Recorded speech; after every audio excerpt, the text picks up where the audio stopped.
नमस्कार. हमखास उपयोगी पडतील अशा खास किचन टिप्स आज आपण पाहूया. अनेकदा जेवण करताना गृहिणींना किचनमध्ये अनेक अडचणींना सामोरे जावे लागते. अशावेळी खास किचन टिप्स लक्षात असल्यास त्याचा चांगलाच फायदा होतो. 1. लिंबू सरबत बनवताना पाण्यात फक्त लिंबाचा रस नाही तर लिंबाचे सालही किसून घालावे. यामुळे लिंबाच्या सरबताची चव अजून छान लागेल आणि लिंबाच्या सालातील सत्व आपल्याला त्यात मिळेल. 2. साबुदाणा खिचडी लुसलुशीत होण्यासाठी ती अर्धवट शिजल्यावर त्यात 2 चमचे दूध घालावे. 3. 1 चमचा मीठ, 2 चमचे व्हिनेगर आणि 1 चमचा डिशवॉश लिक्विड एकत्र करावे. व्हिनेगर नसेल तर त्याऐवजी लिंबाचा रसही वापरू शकता. सगळ्यात आधी तर किचन ट्रॉल्या थोड्या ओलसर करून घ्या. नंतर वर सांगितलेले सगळे पदार्थ एकत्र करून मिश्रण तयार करून घ्या. हे मिश्रण घासणीने ट्रॉलीवर लावा आणि थोडंसं घासा.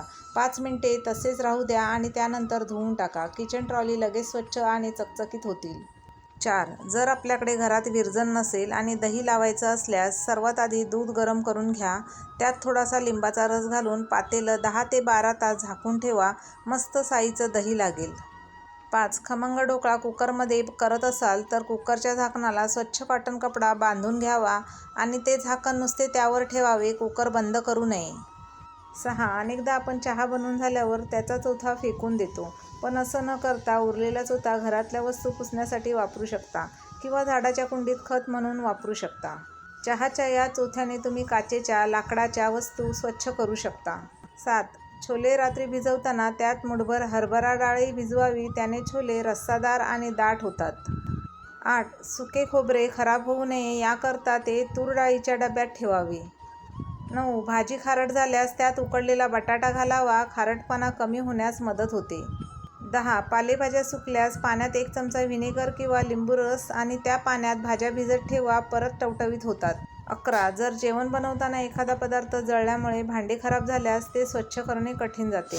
असे झाल्यास चहा करून उरलेला चोथा आणि पाणी त्या भांड्यात काही वेळ घालून ठेवा. त्यानंतर स्वच्छ करा. भांडे अगदी चमकेल.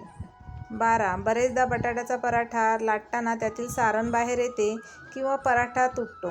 असं होऊ नये म्हणून पराठ्याची कणिक मळताना ती मऊ असावी आणि पराठा लाटताना मधोमध प्रेशर द्यावे, कडेला नाही. यामुळे सारण बाहेर येणार नाही आणि पराठा फाटणार नाही. 13. अनेक पदार्थात आल्याची पेस्ट घालावी लागते. जर आपल्याला आल्याची पेस्ट खूप दिवसांसाठी साठवायची असल्यास त्यात 1 चमचा मोहरीचं तेल मिक्स करावं. यामुळे आल्याची पेस्ट खराब होत नाही आणि जास्त दिवस टिकते.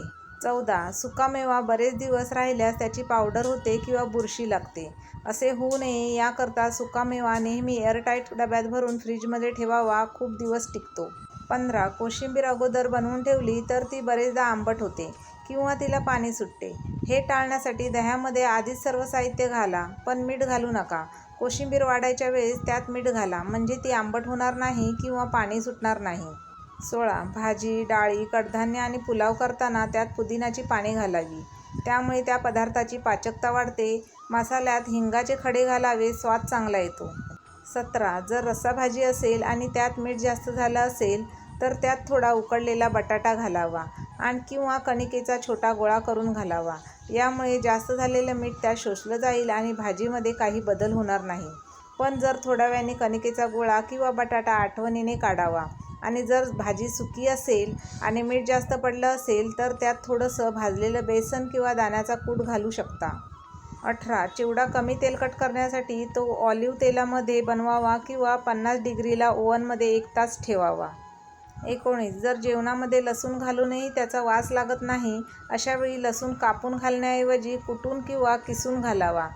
असे केल्यास लसणाचा वास त्या भाजीला चांगला लागेल. 20. भेंडीची भाजी शिजवताना त्यात 2 चमचे दही घालावे. त्यामुळे भाजी चिकट होत नाही, चवही खूप छान लागते. वरील किचन टिप्स तुम्हाला उपयोगी वाटल्या असतील तर व्हिडिओला लाईक नक्की करा. त्यासोबत आपल्या फ्रेंड्स फॅमिलीसोबत शेअर करा आणि अशाच नवनवीन माहितीच्या व्हिडिओसाठी आपल्या चॅनलला सबस्क्राईबसुद्धा करा. थँक्यू. धन्यवाद.